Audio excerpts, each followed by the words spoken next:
Welcome to Stale Popcorn, the show where I review movies that I haven't...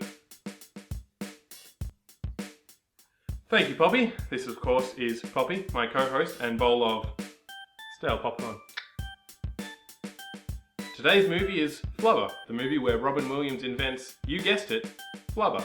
Now I believe we have a clip, so let's roll that now. All clear. 10 seconds in, I'm already sick of your ass. Don't you pull that shit again. You are this close to being back at the movie theatre, selling out your own kind. You want that? No, then stay in line. In 3, 2, 1.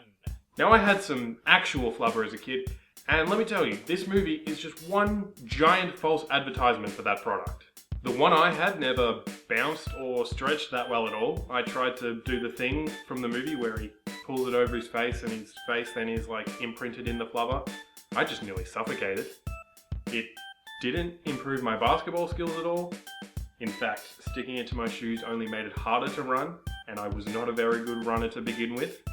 And I will tell you, it absolutely never performed a choreographed dance number. That one still hurts.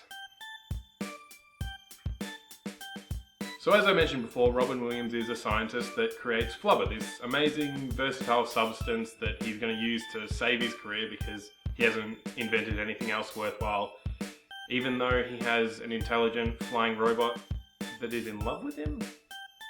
Or was he in love with the robot? Could have sworn that there was a human love interest in the movie as well. Didn't he marry the robot? That may have been a dream sequence. Anyway, my point is that he basically created AI capable of human emotion, and somehow he isn't already rich and famous. On the other hand though, I think I get it because I do have just a bit of experience hiding a unique super intelligent object from the rest of the world. No, not you, Poppy. This mudkip has 7 undergraduate's degrees. So Robin Williams uses the flubber for a bunch of different purposes. He puts it in his flying car so that works, which is pretty cool. He also gives it to the basketball team at his school so that they can win a basketball game, which, let's just put aside for a second, that is cheating, and I don't like cheating. It's probably likely just to get them disqualified, at the very least get them a bunch of travelling violations, and I think it would just make it harder. I mean, bouncing around like that isn't always a great way to win basketball. Have you ever tried playing slam ball?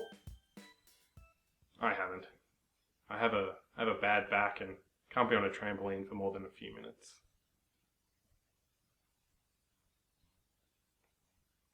Now, I don't exactly remember the crisis or therefore the climax of this movie, so what I thought I would do is just have a bit of a guess. Make up a few on my own, maybe one of them will be right, but let's have some fun.